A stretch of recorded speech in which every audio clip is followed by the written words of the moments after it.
আজকে হয়তো দেশের প্রধানমন্ত্রী হয়ে গেছিলাম, তার জন্য আজকে এত দেরিতে ঘুম থেকে উঠেছি। মেয়েকে মসজিদে পাঠিয়ে যে ঘুমিয়ে গেছিলাম, অ্যালার্জি ট্যাবলেট খেয়েছিলাম রাত্রে, তার জন্য বলতে পারি না কখন এতক্ষণ ঘুমিয়েছে, এই যে প্রায় 7টা বেজে গেছে। যাই হোক, হ্যালো এভরিওয়ান, আসসালামু আলাইকুম। চলে আসলাম আপনাদের মাঝে নতুন আরেকটি ভিডিও নিয়ে। আমি ঘুম থেকে উঠে আমি চলে গেছিলাম, আমার ছেলে ঘুম থেকে উঠে দেখে এলোমেলো হয়েছে, এখন বিছনা বাজ করব। এদিকে রান্না করতে এসে দেখি মাথার উপর রোদ উঠে গেছে। আয় হায়, কি করব, কিন্তু কিছুই করার নাই। আজকে যেহেতু দেরিতে উঠেছি, রান্না তো করতেই হবে। আমার শ্বশুর বাড়ির সবাই একটু দেরিতে নাস্তা করে। আজকে আলু দিয়ে শুটকি দিয়ে ভর্তা তেলে দেব, আর সাথে ভাত রান্না করব, কারণ রুটি বানাতে গেলে দেরি হয়ে যাবে। সকালে উঠে আমার ছোট যা চা করে নিয়েছে, রুটি দিয়ে চা দিয়ে খাচ্ছি আমি, সাথে আমার ছোট যাও খাচ্ছে। এমনিতে রান্না করার সময় ডাক পড়ে গেল বড় যার ঘরে নাকি আজকে আমাদের চিতল পিঠার দাওয়াত রয়েছে।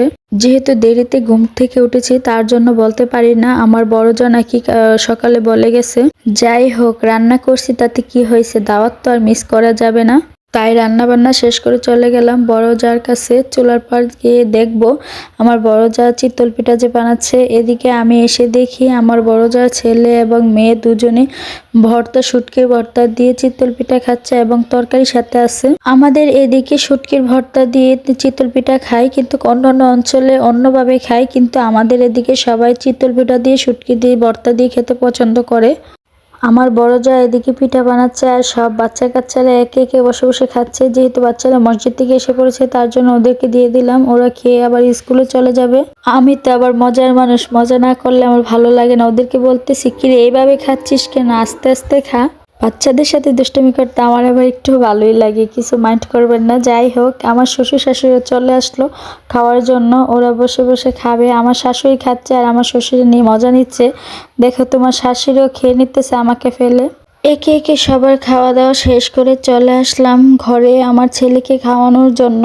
সবার খাওয়া দাওয়া শেষ করে দুপুরে রান্না করার জন্য ঘাস থেকে পেঁপে পেড়ে নিছি। পেঁপে দিয়ে মসুর ডাল দিয়ে রান্না করব। আর এই যে শাকগুলা আনছে আমার চাচাতো ননদ, ও নিয়ে এনে আমার শাশুড়িকে দিছে। এই শাকগুলা দিয়ে শুটকি দিয়ে রান্না করব, আর মাছ দিয়ে আলু দিয়ে রান্না করব। যেহেতু আজকে সবজি নাই, আব্বু আজকে বাজারে যায় না, তার জন্য ঘরে সবজি নাই। টমেটো দিয়ে, আলু দিয়ে, মাছ দিয়ে রান্না করব।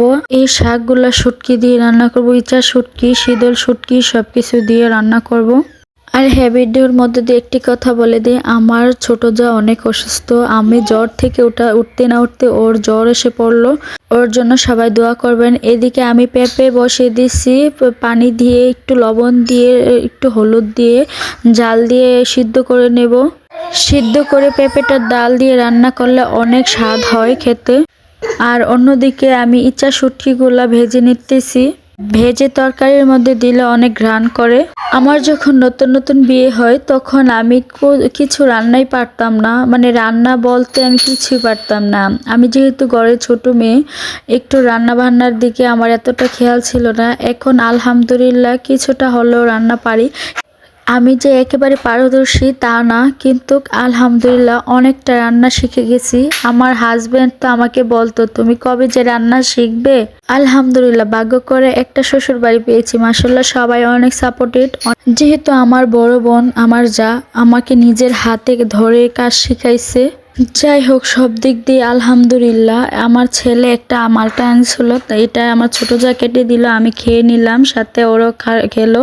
কথা বলতে বলতে আমার মাছের তরকারি হয়ে গেল, এদিকে ডালও হয়ে গেল। ডাল, মাছের তরকারি উঠিয়ে আমি বসিয়ে দিয়েছি শাকের তরকারি। ফাইনালি আমার রান্না শেষ। এই যে পেঁপে দিয়ে ডাল দিয়ে রান্না করছি, এই যে হলো আলু দিয়ে মাছ দিয়ে মাছের তরকারি, আর হলো শীতল শুটকি, চিংড়ি শুটকি আর মাছ দিয়ে এই যে শাকের তরকারিটা রান্না করা হয়েছে। খেতে অনেক মজা। রান্না বান্না শেষ করে এসে দেখি আমার ছোট যা আমার ছেলেকে ঘুম পাড়িয়ে নিছে। এখন যেহেতু ও ঘুমিয়ে গেছে, আমি এখন গোসল করতে চলে যাব। বিকালে দুনু ভাই বোন চলে যাচ্ছে মজা আনতে। সারা দুপুর সবাই ঘুমাতে পারে খাওয়া দাওয়া শেষ করে, কিন্তু আমি বন্দার ঘুম নাই। কারণ আমার বাচ্চা যেহেতু ছোট, ও দুপুরে ঘুমিয়ে উঠে যায়, তারপরে আর ঘুমায় না, তার জন্য আমার আর ঘুম হয় না। যাই হোক, একটু তো বাচ্চার জন্য স্যাক্রিফাইস করতেই হবে। বাড়ির পাশে একটা দোকান আছে, তার জন্য মেয়ে আর ছেলে চলে যাচ্ছে টাকা নিয়ে। সে দোকান নিয়ে যে কি ঝামেলায় আছি তা শুধু আল্লাহই জানে। এই যে বাচ্চার জন্য গেলে নিজেও কিছু খেতে মন চায়, এইগুলো নিয়ে আসলাম আমি আর আমার ছোটো যাওয়ার জন্য, দুজনে দুইটা খাবো। আর বাচ্চার জন্য নিয়ে আসছি, বাচ্চার মন মতো তো কিছু আনতে হয়। এই যে বাচ্চা এইগুলো দেখেছে বিস্কিটগুলো, গড়ে কিন্তু বিস্কিট সবই আছে, তারপর এইগুলো খাবে, খাই তো নাই টাকা খরচ করা, যাক বাচ্চার আবদার বলে কথা। আর যে এই চকলেটগুলো, এই যে দেখেন এই যে কি মজা পায় এই চকলেটগুলো আল্লাহ জানে। যাই হোক আজকে এই পর্যন্ত। ভিডিওটা যদি ভালো লাগে অবশ্যই চ্যানেলটি সাবস্ক্রাইব করে আমার পাশে থাকবেন। আর আমি আমার ছেলেকে চকলেট ছোলাই দেই আর কি। সবাই সুস্থ থাকবেন, আমাদের জন্য দোয়া করবেন। আল্লাহ হাফেজ।